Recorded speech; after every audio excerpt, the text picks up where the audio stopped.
I was used to traveling every week. A new city, a new hotel, a new conference hall. It had all become a pattern. Land at the airport, grab a cab, check into a hotel, and then spend the next day in meetings and presentations. But that morning felt different. I just arrived in a city thousands of miles from home after an exhausting overnight flight. Sleep had been elusive, interrupted by the rustling of passengers shifting in their seats, the occasional overhead announcement, and the subtle but persistent hum of the aircraft. By the time we landed, I was running on nothing but fumes. I wanted to grab a decent breakfast at the airport, maybe sit down with a hot cup of black coffee and clear my head before the big meeting. But I was already late. My conference was scheduled to start in less than an hour, and I had no time to waste. I hailed a cab and asked the driver to take me to the conference center, hoping I'd find a café nearby where I could get some caffeine in my system. I didn't need anything fancy, just a quick coffee to keep me from passing out mid-presentation. As we approached the venue, I spotted a small coffee shop tucked between two larger buildings. It wasn't a chain I recognized, but it looked cozy enough. A simple black sign above the door read, "Riverside Coffee," in faded golden letters. Through the large glass windows, I could see a few customers sitting at wooden tables, lost in their laptops or morning newspapers. Perfect. I paid the driver, grabbed my bag, and headed inside. The moment I stepped in, a pleasant aroma of freshly brewed coffee filled my senses, momentarily cutting through my exhaustion. The shop had a rustic charm, wooden floors, dim lighting, and the low hum of jazz playing in the background.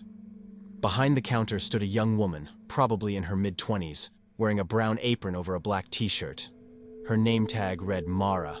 She looked up and smiled as I approached. "Good morning. What can I get you?" I didn't need to think. Just a black coffee. Large. No sugar. No cream. She nodded and turned toward the coffee machine, her movements quick and practiced. I stepped aside, pulling out my phone to go over my notes for the meeting. There were only a handful of customers, an old man near the window reading a newspaper, a couple whispering quietly at a corner table, and a man in a business suit typing furiously on his laptop. No long lines, no chaos. I felt relieved. As I scrolled through my notes, my eyes flickered back to the counter just in time to see something strange. Mara was adding something to my coffee. A small packet of white powder. My brows furrowed. It wasn't sugar. She hadn't grabbed a sugar packet, and I was sure I'd explicitly said black coffee. No sugar. I watched as she quickly stirred the coffee, her eyes darting around as if checking if anyone was watching. A strange unease crept into my gut. I decided to wait until she handed me the cup before saying anything. Maybe it was some kind of misunderstanding. A minute later, she approached the counter with my coffee, smiling as she slid it toward me. "There you go. One black coffee." I reached for the cup but didn't take a sip. Instead, I looked at her and asked casually, "Hey, just making sure you didn't add anything to this, right?" She hesitated for just a second before shaking her head. "Nope. Just black coffee. Exactly how you wanted." Her smile felt forced. "I see," I said, glancing down at the cup. "Because I thought I saw you put something in it." Her fingers twitched. I didn't. It's just coffee." Her voice had a slight tremble. A cold, creeping sensation slithered down my spine. Something was wrong. I forced a smile. "All right. Thanks." I grabbed the cup and turned toward the door, my heart pounding. Every instinct in me screamed that something was wrong. And then the door slammed shut. I turned sharply. Mara was standing in front of the door, blocking my way. "You can't leave," she said, her voice suddenly cold, void of the warmth from before. "What?" I frowned, gripping the cup tighter. "I have a meeting to get to. You have to drink your coffee here." Something about the way she said it sent a chill down my spine. Before I could respond, she turned her head and called out, "Jason! Andrew! Come here!" From the back room, two large men stepped out. Both were built like bouncers, tall, broad, and dangerous looking. My pulse skyrocketed. The cafe had fallen eerily silent. The old man, the couple, the businessman, gone. I hadn't even noticed when they had left. It was just me, Mara, and the two men staring at me like they were waiting for something. I took a step back. Look, I don't want any trouble. I just wanted a coffee. One of the men, John, I assumed, cracked his knuckles. Then drink it. My grip on the cup tightened. Every fiber of my being told me not to drink it. The powder, the hesitation, the lie. Something was in this coffee. My mind raced. If I stayed, I was trapped. If I drank, I didn't know what would happen. So, I did the only thing I could think of. I screamed. Loud, desperate, banging my fist against the glass door. Help! Call the police! Jason lunged toward me, but before he could grab me, I shoved the cup toward his face. Scalding hot coffee spilled onto his arm, and he roared in pain. That split second was all I needed. I bolted. I yanked the door open and sprinted outside, nearly colliding with a woman walking by. People on the street turned, startled by the commotion. Mara and the two men didn't chase me. They simply stood in the doorway, watching, smiling. I ran. Later that evening, still shaken, I took the coffee sample to a lab. The results? The coffee contained an extremely high concentration of fentanyl, a powerful anesthetic. A dose that high could have killed me. I reported everything to the police. They investigated, and that's when things got even more terrifying. There was no Riverside Coffee listed anywhere in the city's business registry. No employees named Mara, Jason, or Andrew. And when the police checked the address, the shop was empty, abandoned, for years. I don't know what I walked into that day, and I never, ever want to find out. I never thought a simple morning routine could put my life in danger, but some horrors don't announce themselves. They slip in unnoticed, hiding behind ordinary moments until it's too late. I work far from where I live, and without a car, I rely on public transport. That means waking up at 4 a.m. every day, getting ready in the dead silence of my apartment, and stepping out into a city that still feels half asleep. The only bright spot in my morning routine is the coffee shop at the corner of my street. It's one of the few places that open early, a small, independent cafe with dim lighting, the smell of fresh coffee, and a quiet atmosphere where I can sip my latte and go over my work before catching the 5:10 a.m. bus. Most mornings, I'm the only customer. The barista, a young woman named Rachel, works the shift alone. We don't talk much, just the occasional nod of recognition, but there's a quiet understanding between us. Two people awake, while the rest of the city sleeps. But that morning 4 months ago was different. It started when the door chimed, and a man, a woman, and a little girl walked inside. Something about them immediately felt off. For one, they didn't look like they were from around here. It's a small town, the kind where you at least recognize most faces, but theirs were unfamiliar. The parents were well-dressed. Too well-dressed for this place. The man's coat looked expensive, the kind you see in catalogs, and the woman had a silk scarf draped elegantly around her shoulders. But the girl was the opposite. Her dress was old, too thin for the chilly morning, and slightly dirty. She shivered as she clung to her mother's side, her tiny hands gripping the woman's coat. Then there was the way the parents acted. They kept whispering to each other, exchanging nervous glances every few seconds. Their eyes darted around the cafe as if they were afraid someone might be watching them. I tried to ignore it. I turned my attention back to my laptop, but something didn't sit right.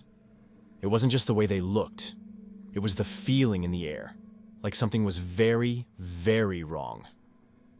I took another sip of my coffee and stole a glance at them. That's when I noticed the bruises.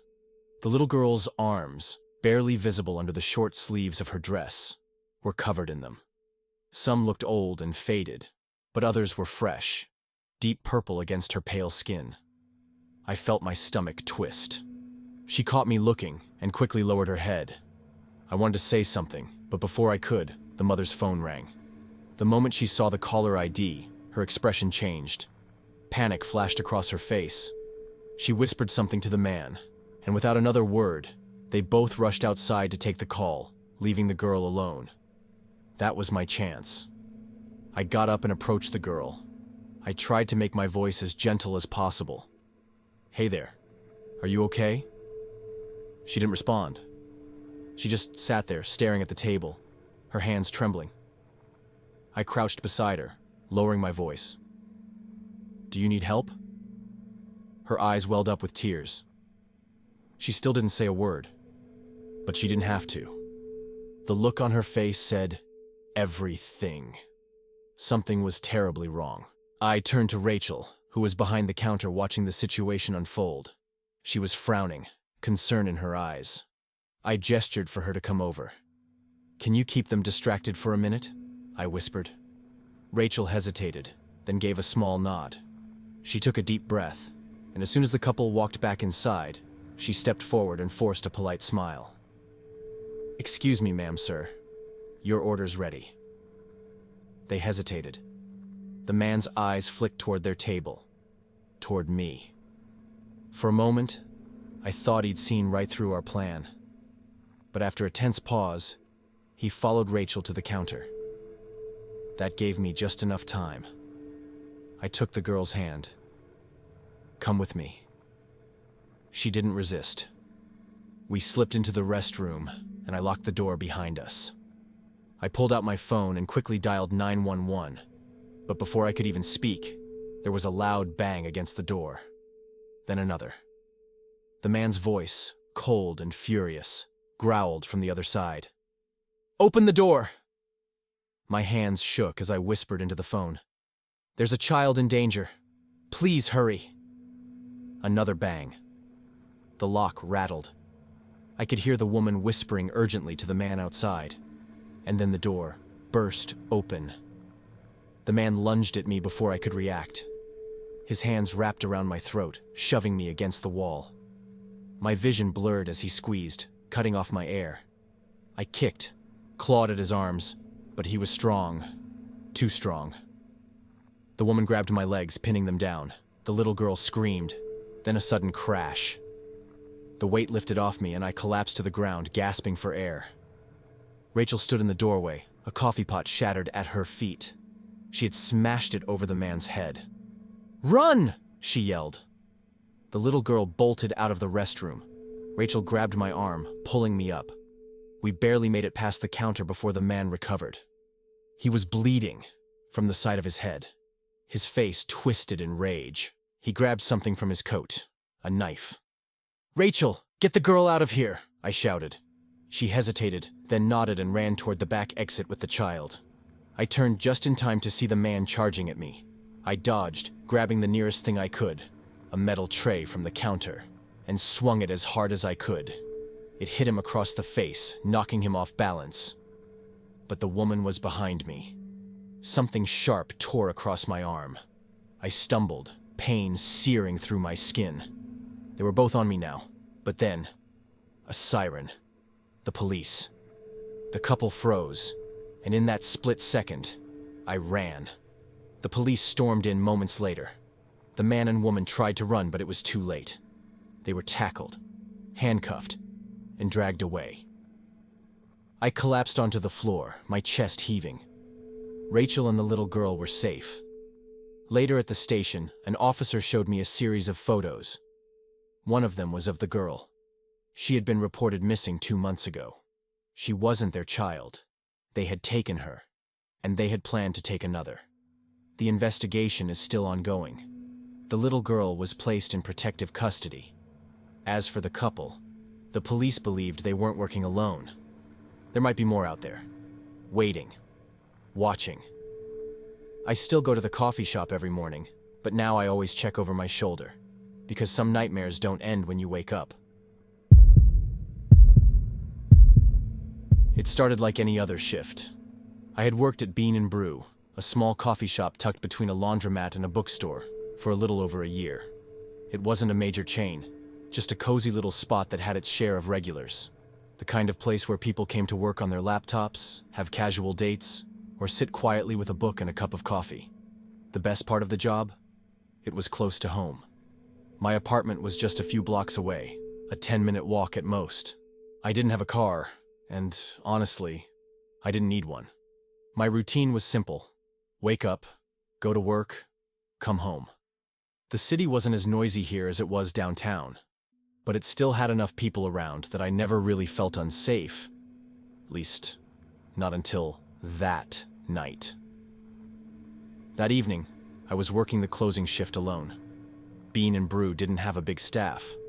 On a normal day, there were only a handful of us, and at night, there was usually just one person scheduled. Tonight, that was me. By 8 p.m., the shop had mostly emptied out. The dinner rush, if you could call it that, had come and gone, leaving behind the usual late-night stragglers. A couple had been sitting by the window, but they left.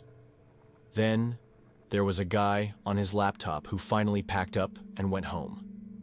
And then, there was him. A man sitting alone in the farthest corner.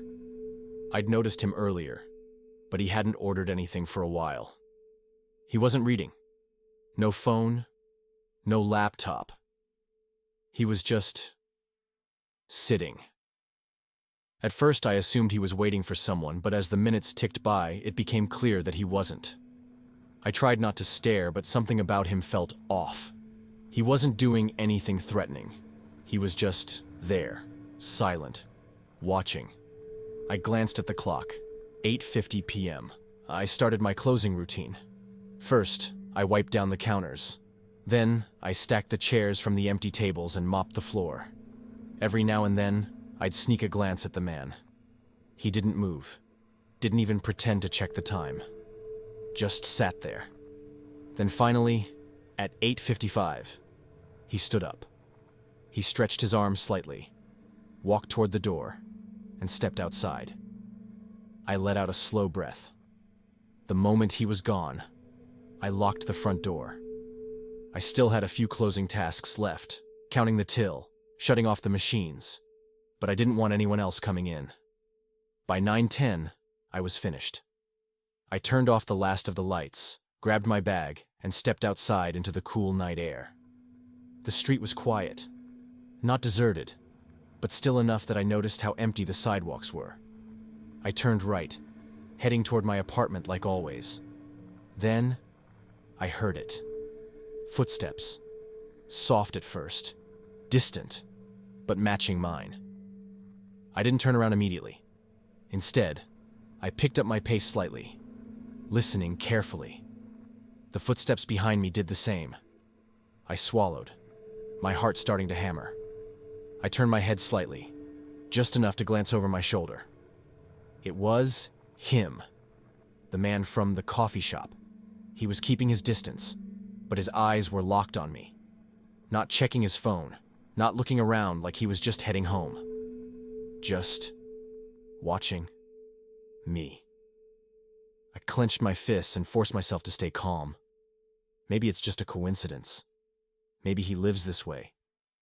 But then I thought about how long he sat in the shop, how he left right before closing, how he was standing outside when I locked up, and now he was following me. This wasn't a coincidence. I picked up my pace. So did he. I had to think fast. I couldn't go straight home. If I did, he'd know where I lived. I looked around, searching for an escape. Then I saw it. A bar across the street. Corner bar. I didn't hesitate. I made a sharp left, crossing in the middle of the street without waiting for a crosswalk. No cars were coming, so I moved quickly. I didn't need to turn around to know he followed. When I stepped inside the bar, the dim light and low hum of conversation were a relief. People were sitting at the counter, a few at the booths. It wasn't crowded, but it was public. Safe. I slid into a booth near the back, my hands gripping the edge of the table. I took a deep breath, then slowly, I turned my head toward the window. He was there, standing outside, watching me, waiting. My stomach twisted. I forced myself to stay calm. Maybe he was hoping I'd leave soon. Maybe he was waiting for me to be alone again. That's when I noticed the exit sign in the back, a rear door. An idea clicked in my mind. I slid out of the booth, moving casually. I didn't want to draw attention. I walked toward the back, pushed through the exit, and stepped into a dark alleyway. The moment the door shut behind me, I broke into a fast walk. The alley led to another street, 1 block over from where I was supposed to be. I glanced behind me. Empty. He wasn't there. I hurried down the sidewalk, heart pounding in my chest. Every few steps, I looked over my shoulder. Still nothing. I turned the final corner and saw my apartment building up ahead. I climbed the stairs 2 at a time, my hands shaking as I unlocked the door. The moment I was inside, I locked every bolt, every chain. Then I exhaled. I didn't see him again after that night. Not outside my building, not at the coffee shop. I never figured out who he was or what he wanted, but I think about it sometimes. What would have happened if I hadn't gone into that bar? What if I had walked straight home? What if he had caught up to me? I don't have the answers. And maybe that's the scariest part of all. I never used to think much about where I worked. As long as I had my laptop, a good Wi-Fi connection, and a steady supply of caffeine, I could work from anywhere. My apartment was fine, but sometimes I needed a change of scenery. A place where the background noise of conversations and the hum of an espresso machine kept me focused. There was this coffee shop, a small, locally owned place that had the perfect atmosphere. Dim lighting, the faint scent of roasted beans in the air, and just enough chatter to keep me from feeling isolated. I'd been going there for months, setting up in my usual corner, ordering the same black coffee, and getting through my workload without much distraction. That morning was no different. I woke up early, grabbed my laptop, and drove over. The shop was quiet when I arrived, just the way I liked it. A few customers were scattered around, heads buried in books or laptops, lost in their own worlds. I ordered my usual, found my usual seat, and started working. For the first hour, everything was normal. Then he showed up. At first, I didn't notice him. He must have walked in while I was deep in my work, fingers typing away. But when he sat down at my table, I felt it immediately. It wasn't a large table, just a 2-seater tucked into the corner. There were plenty of open seats elsewhere, but he chose to sit directly across from me. No coffee, no laptop, no book, just him. I tried to ignore him at first, assuming maybe he was waiting for someone. But as the minutes passed, he didn't move. He just sat there, hands resting on the table, eyes scanning the room. And then, slowly, his gaze settled on me. I pretended not to notice, kept my eyes glued to my screen. But the weight of his stare was impossible to ignore. Why was he watching me? I glanced up, expecting him to say something. Maybe he had mistaken me for someone else. Maybe he needed a charger. Maybe something. But he said nothing. The tension grew thick, uncomfortable. I wasn't scared, not yet, but I was definitely on edge.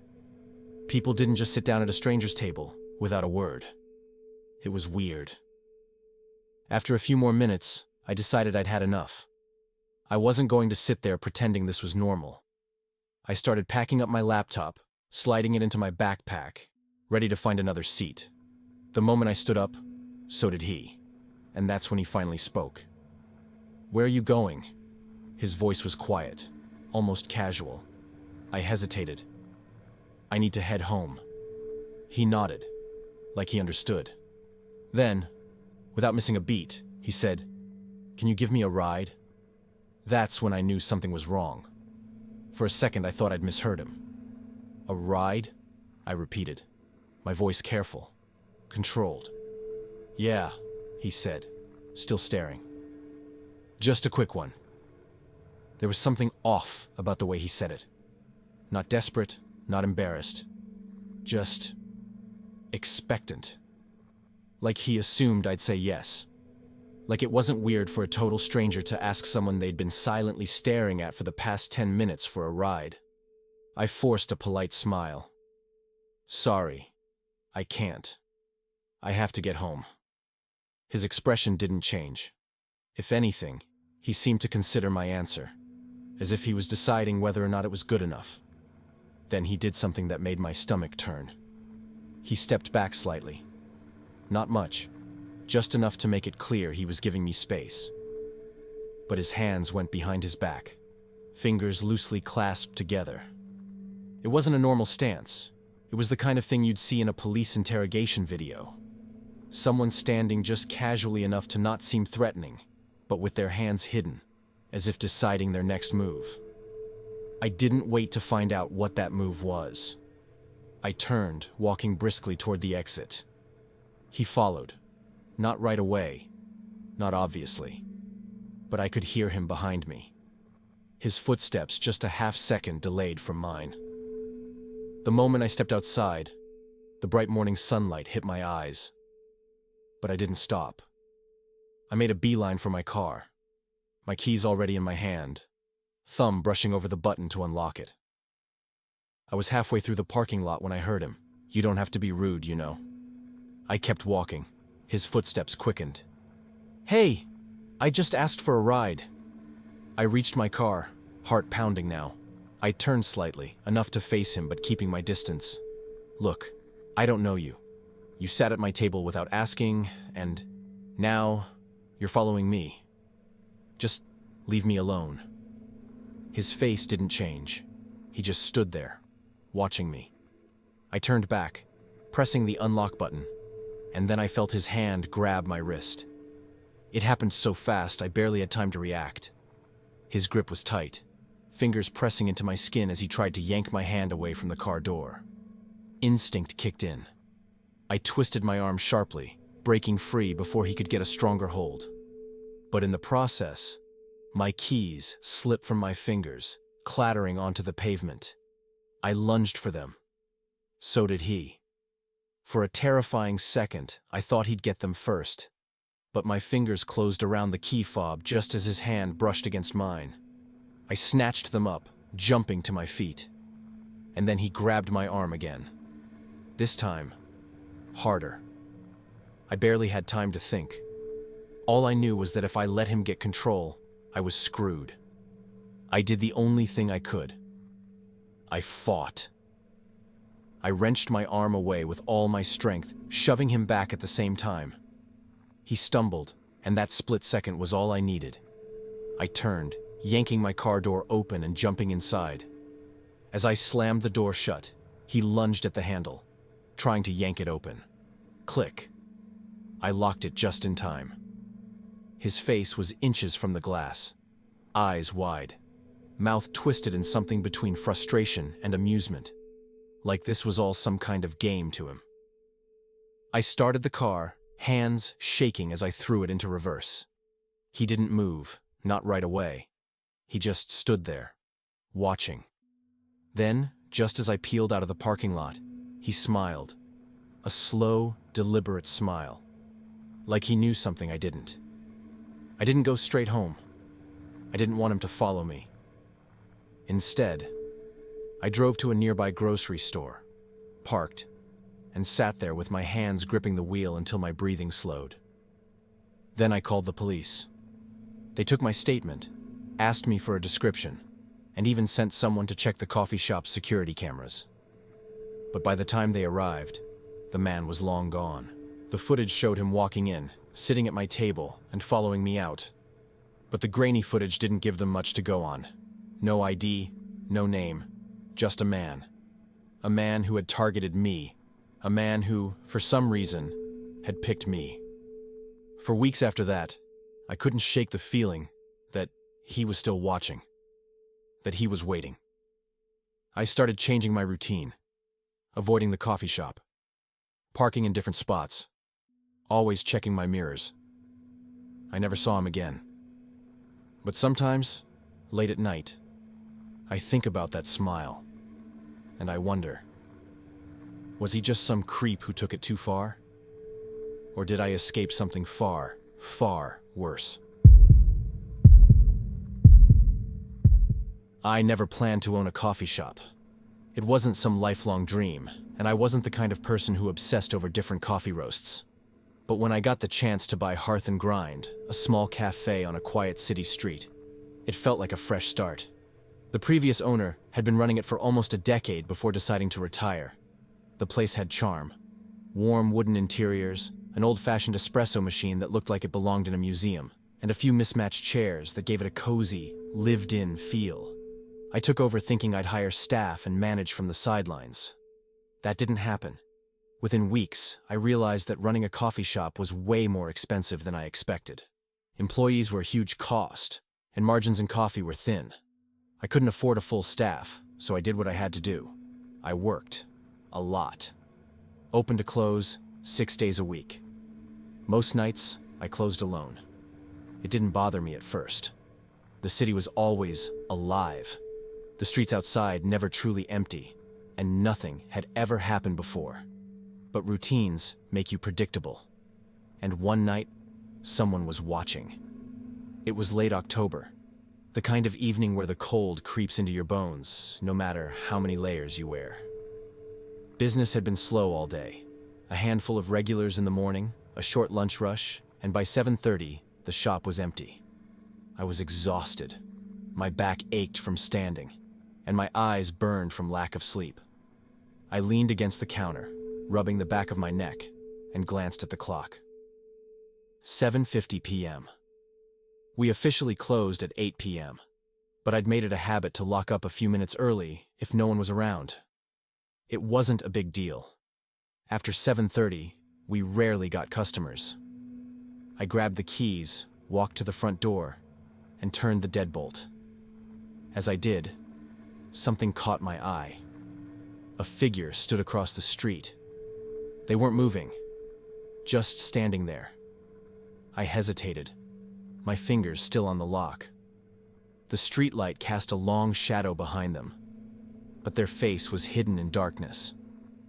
I lingered a second longer, then stepped away from the door. I told myself it was nothing, just someone waiting for a ride, or maybe a drunk figuring out their next move.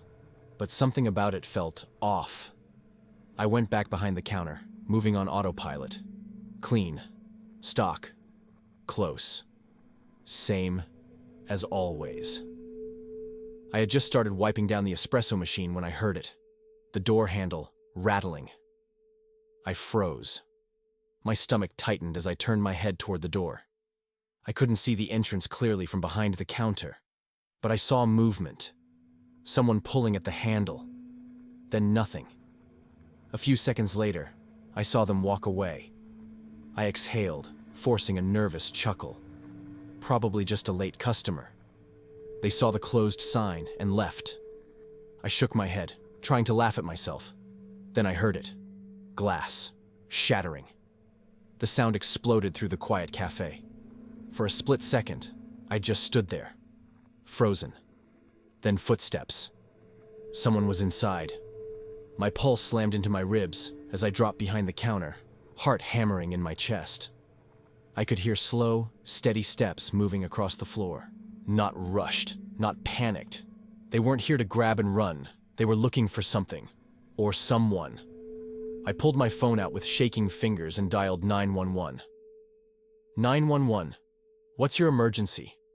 I whispered into the phone, trying not to breathe too loudly. Someone just broke into my coffee shop. I'm hiding behind the counter. The dispatcher's voice was calm, controlled. Are you safe? Do you see them? I swallowed, peeking through the small gap between the counter and the floor. Shoes. Not sneakers. Not work boots. Dress shoes. They were standing right in front of the register. Stay on the line, the dispatcher said. Officers are on their way. But they wouldn't be here fast enough. I had to move. The hallway in the back led to storage, the bathrooms, and most importantly, The back exit. If I could get there, I could lock myself in or escape. I took a slow, deep breath. Then, keeping low, I crawled. The steps didn't move. Whoever was there, they were still standing at the counter. I reached the end of the counter and braced myself. Go. Now. I bolted. The second my feet hit the floor, I heard movement. A sharp turn. Footsteps. Fast. Following. I sprinted down the hall, grabbing the bathroom door handle. I threw myself inside, locked it, and then the handle turned.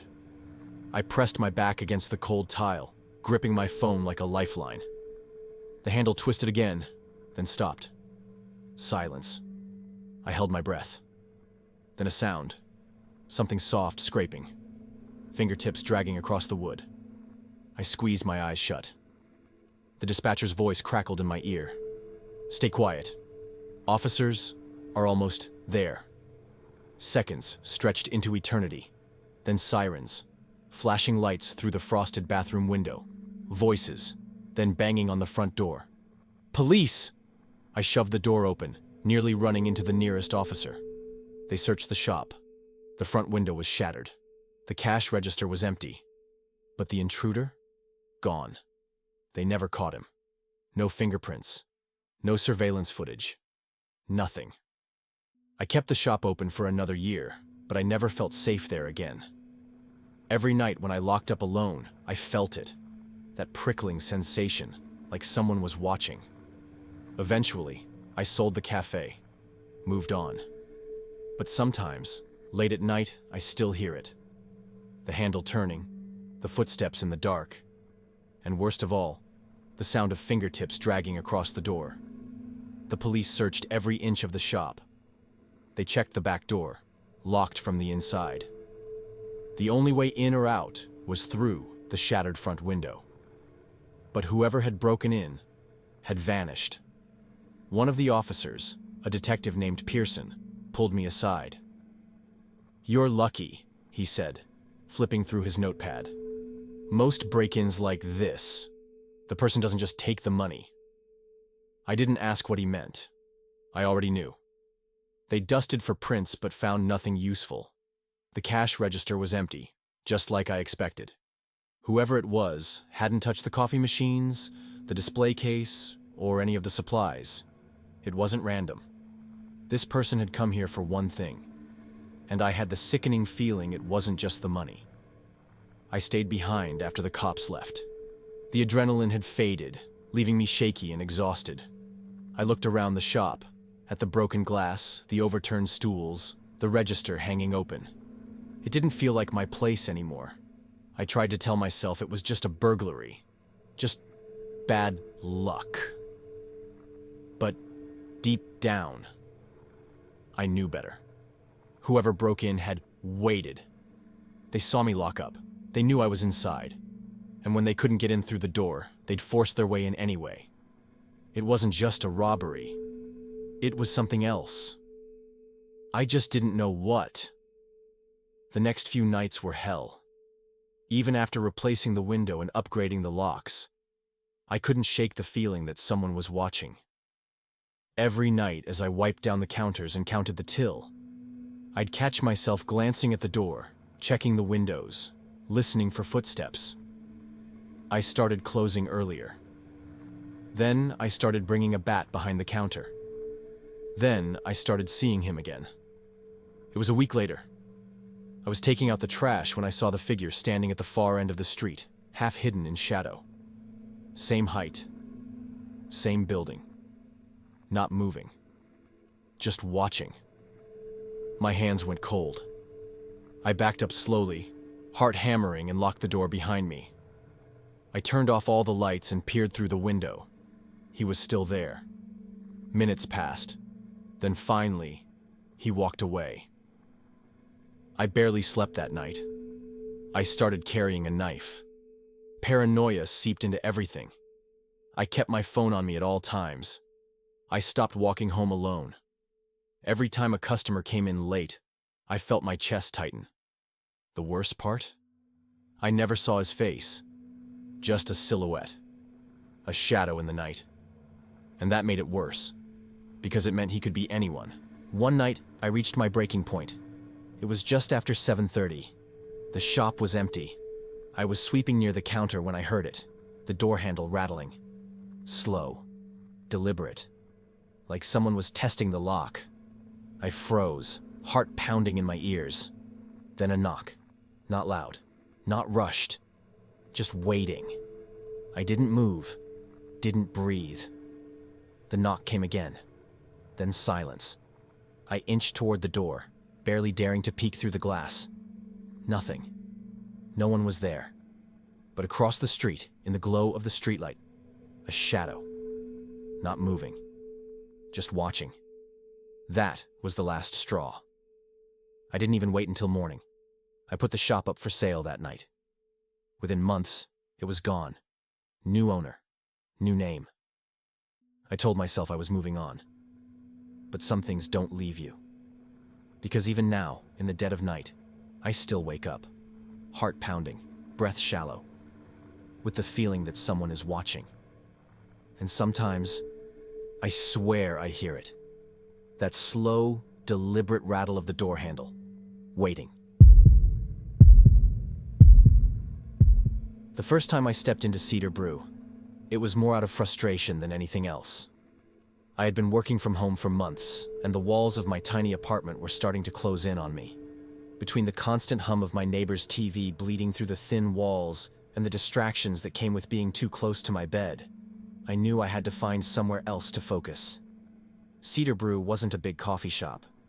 It sat on the corner of a quiet street, wedged between a laundromat and a boutique that always seemed closed. The sign outside was faded, the letters chipped, but inside it was warm, inviting, almost too cozy. Small wooden tables, dim lighting, and the scent of roasted coffee beans made it the perfect place to sit for hours without feeling rushed. I picked a table in the corner against the wall where I could see most of the cafe. It became my spot. Over time, it became a habit. Every evening, I packed my laptop, grabbed my notes, and made my way to Cedar Brew.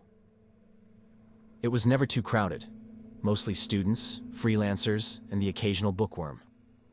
I liked that. I liked the silence that came with a late-night coffee shop.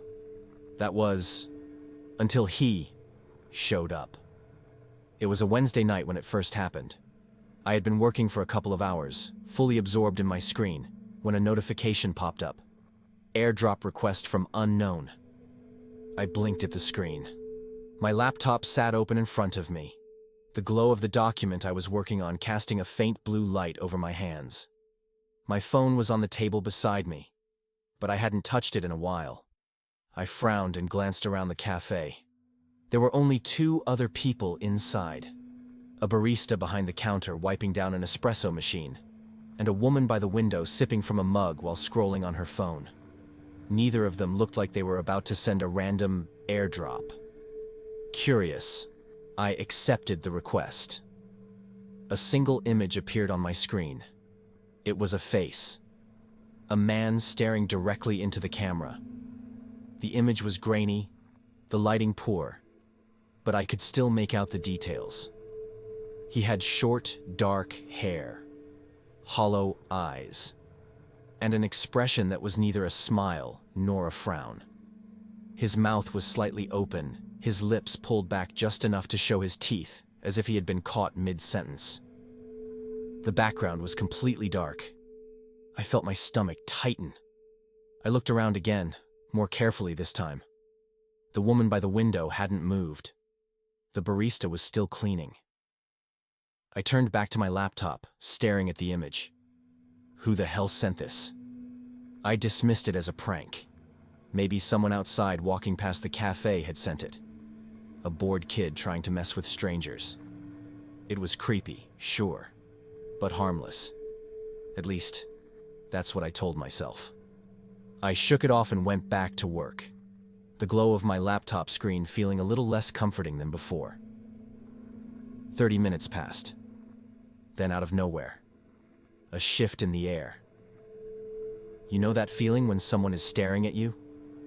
When you just know? I looked up. and I saw him. He was sitting at a table near the back of the cafe. Same hollow eyes. Same strange, almost smile. I froze. It was him. The man from the photo. He was just sitting there. Hands folded on the table. Not moving. Not blinking. Just staring. A cold sensation crawled up my spine. I looked away, forcing myself to focus on my screen. My fingers suddenly stiff over the keyboard. I tried to ignore him. Tried to convince myself that it was a coincidence. But I could feel him watching me. I didn't stay much longer that night. I packed my stuff, avoiding looking in his direction, and walked out of the coffee shop as casually as I could. The moment I stepped onto the sidewalk, I felt like I could breathe again. I glanced through the window. He was still there, still watching. But he didn't move. I hurried home, locking the door behind me, telling myself that I was just being paranoid. But I didn't go back to Cedar Brew for a few days. I didn't want to see him again. I told myself it was stupid, that I was letting one weird encounter mess up my routine. So a few nights later, I went back. And that's when it got worse. It had been 4 days since I last stepped foot inside Cedar Brew. I told myself I was being ridiculous, that I had overreacted. Maybe the guy was just a regular customer. Maybe the airdrop was some kind of weird coincidence. So I went back. This time, I made sure to pick a different seat. I chose a table closer to the counter, where I had a clearer view of the entrance and most of the room. It was earlier in the evening, so there were more people inside. 2 students talking quietly over textbooks. An older man reading a newspaper. And the usual barista working behind the counter. It felt normal again. For the first hour, everything was fine. Then, as I was typing away, I felt it. That same unnerving sensation, the weight of eyes on me. I swallowed hard and forced myself to look up. And there he was, the man, sitting at a table near the back. Same distance as before. Same stare. It was like he'd materialized out of nowhere. I hadn't seen him walk in. I hadn't heard a chair move. I gripped my coffee cup, my fingers tightening around the ceramic as my heartbeat picked up. I looked around. Had someone else noticed him? Maybe the barista? Maybe one of the students? But no one seemed to react. No one even glanced in his direction. It was like he wasn't really there. I tried to ignore him, tried to focus on my work. But it was impossible. Every time I looked up, his gaze was still locked onto me. Not blinking, not shifting, just watching. I lasted another 10 minutes before I couldn't take it anymore. I packed up my things quickly, trying not to seem panicked, but my hands were shaking. I slung my bag over my shoulder and stood up. That's when I made the mistake of looking directly at him. For the first time, he moved. His lips curled slightly into that same unnerving, almost smile from the photo. Like he was amused. Like he had been waiting for me to acknowledge him. I turned and walked out as fast as I could without running. As soon as I stepped onto the street, I felt the weight of his stare lift. I exhaled, my breath coming out shaky, and glanced back through the window. The table was empty. He was gone. That was the last time I went to Cedar Brew, at least for a while. But the problem was, avoiding the coffee shop didn't stop him. A few nights later, I was sitting in my apartment, working late, when I got another airdrop request. I hadn't left my laptop's Bluetooth on since that night in the cafe. But somehow, it was on now. And the sender was the same. Unknown. I stared at the notification, my stomach twisting. I didn't want to open it. I shouldn't open it. But my hand moved on its own. I clicked accept. The image popped up instantly. It was another photo of him. But this time the background wasn't dark. This time I recognized where he was. It was the hallway outside my apartment. I slammed my laptop shut and jumped to my feet. My chest was tight, my pulse hammering in my ears. I forced myself to move to the door, my fingers fumbling as I turned the lock as quietly as I could. Then I listened. The hallway outside was silent. I waited, barely breathing. Then, soft footsteps. Slow. Measured. Stopping right outside my door. I grabbed my phone, my hand shaking as I pulled up the security camera app linked to the camera outside my apartment. The feed loaded, and there he was, standing just outside my door, his face inches from the camera. That same hollow-eyed stare, that same almost smile. I couldn't move, couldn't breathe. Then, without warning, he tilted his head, like he knew I was watching, like he was listening to my breath on the other side of the door. I backed away, my legs feeling numb, my phone nearly slipping from my fingers. I wanted to call someone, the police, a friend, anyone. But my voice felt trapped in my throat. Then, just as suddenly as he appeared, he turned and walked away. Not in a hurry, not running, just calmly disappearing down the hallway. My hands were still shaking. My breath came in shallow gasps as I checked the lock. Still secure. But that didn't mean I was safe. How did he find my apartment? I pulled up the security footage and rewound it. For a full minute, his face filled the frame, staring straight into the camera. No blinking, no shifting. Just an unbroken, vacant stare. Then, without urgency, he turned and walked into the darkness at the end of the hall. I watched the video again and again. Each time, I felt something tighten in my chest. How long had he been watching me? I barely slept that night. Every little noise outside my apartment made me flinch. By morning, I was exhausted, but determined. I needed to do something. I went to the building's front desk and asked if they had seen anyone unusual in the past few nights. The security guard, an older man with a tired face, shook his head. No one out of the ordinary. I showed him the footage. He frowned, leaning closer. Strange, he muttered. We have cameras in the lobby and near the stairwells, but I don't remember seeing this guy. That didn't make sense. If he had entered the building, there should have been footage of him coming in. But there wasn't. It was as if he had appeared out of nowhere. For the next few days, I barely left my apartment. I kept my laptop's Bluetooth off. I ignored any unknown airdrop requests. I triple-checked my locks every night. And for a while, nothing happened. No strange messages, no more sightings. It felt like maybe, just maybe, he was gone. Until one night, I was lying in bed, half asleep, when my phone buzzed. A new airdrop request. My stomach dropped. I didn't want to open it. But something in me, some horrible, morbid curiosity, made me tap accept. The image loaded. It was a photo of me, taken from outside my bedroom window. I bolted upright, my heart pounding as I turned to the window.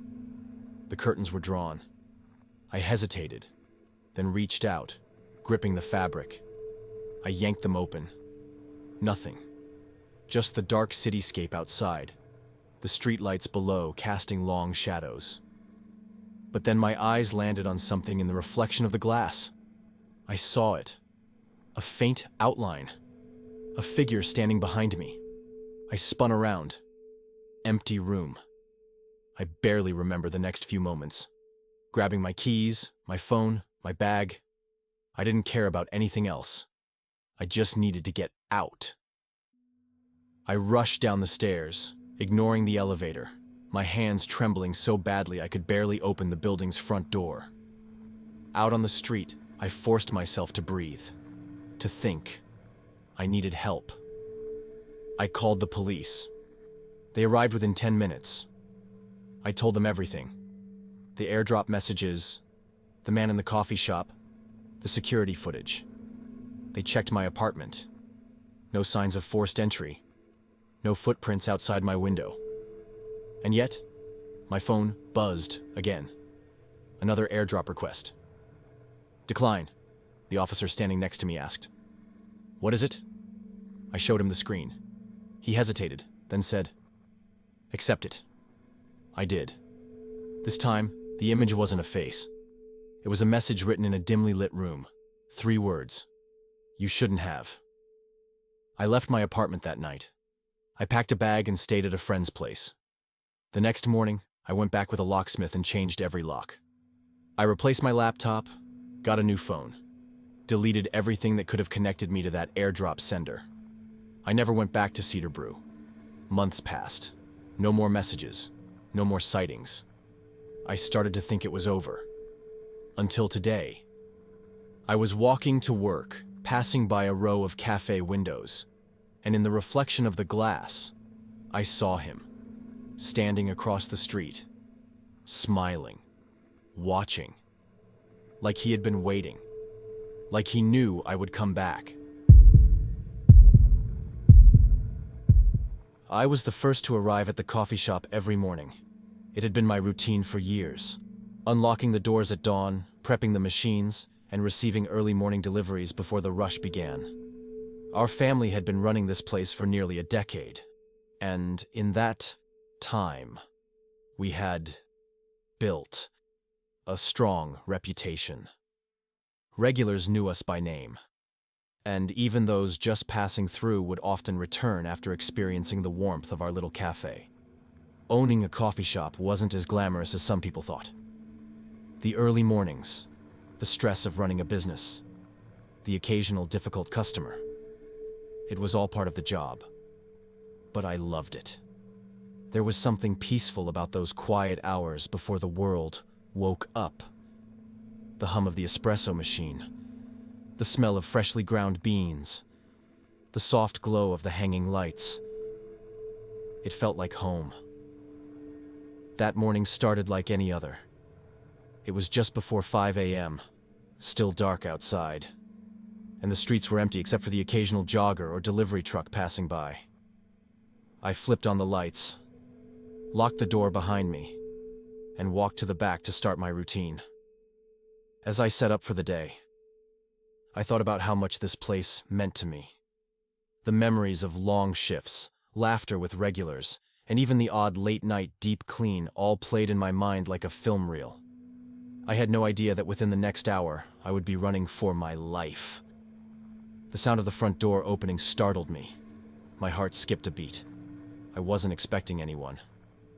None of the staff arrived this early, and we didn't open for another hour. I wiped my hands on a towel and stepped cautiously toward the front. A man had entered.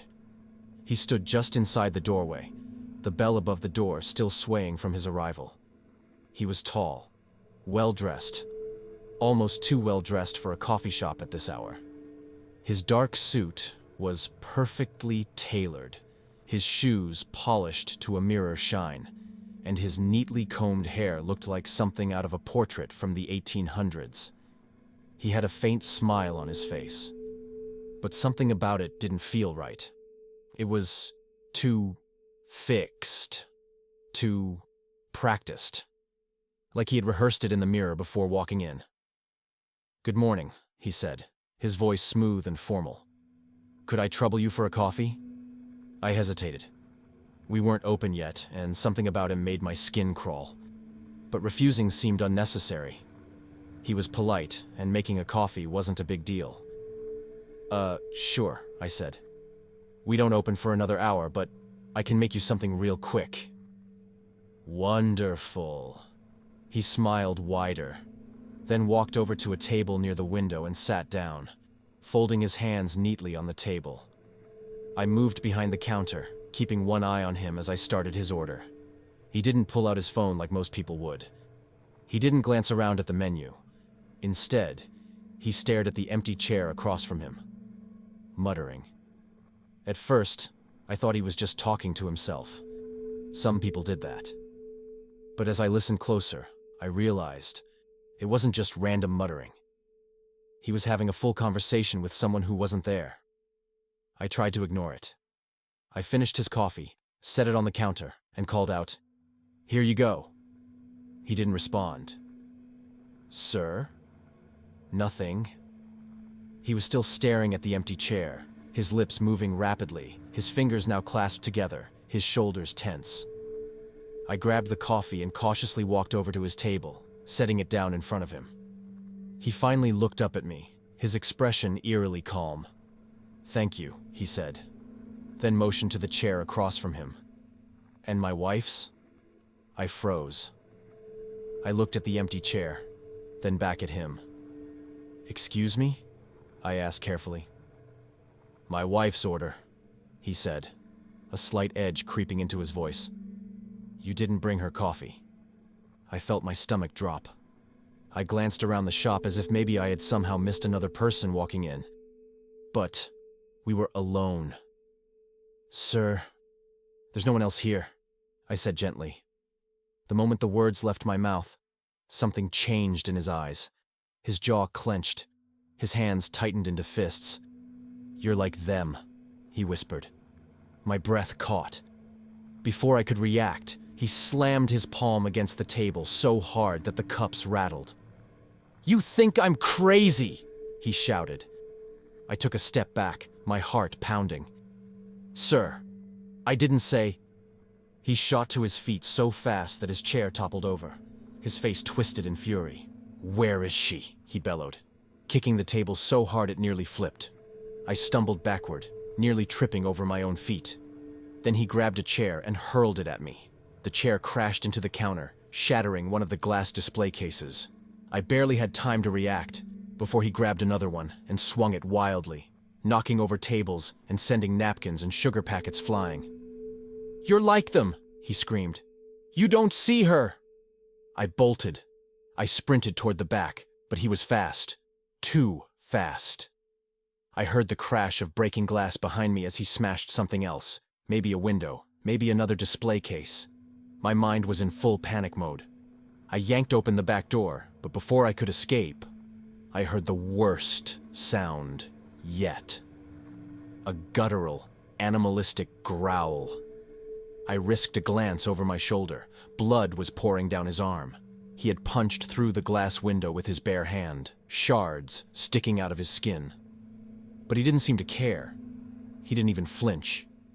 And then, he picked up a jagged piece of glass.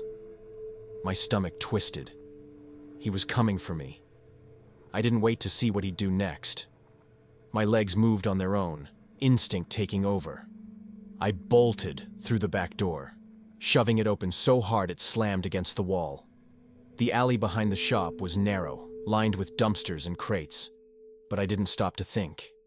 I just ran. Behind me, I heard glass crunch under his shoes. Then footsteps. Fast. Heavy. I didn't look back.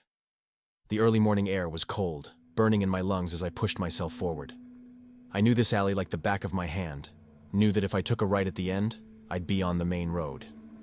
If I could make it there, I'd have a chance. Someone would see me. Maybe a passing car.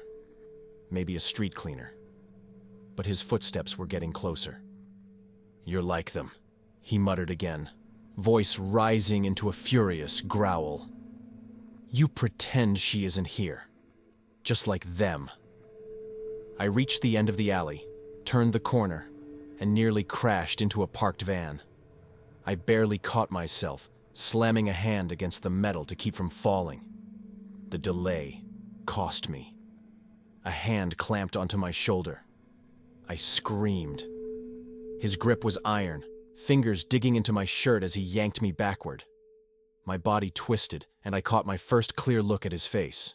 His eyes, wide, bloodshot, unblinking. And his smile, it was still there.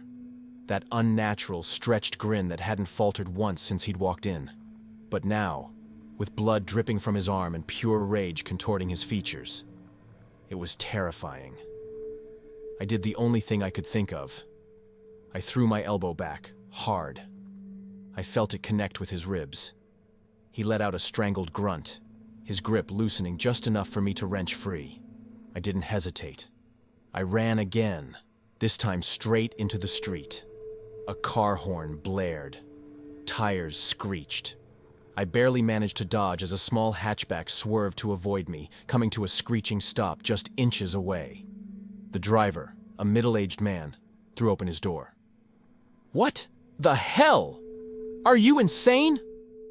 I didn't answer. I spun around, expecting to see my attacker charging after me. But he was gone.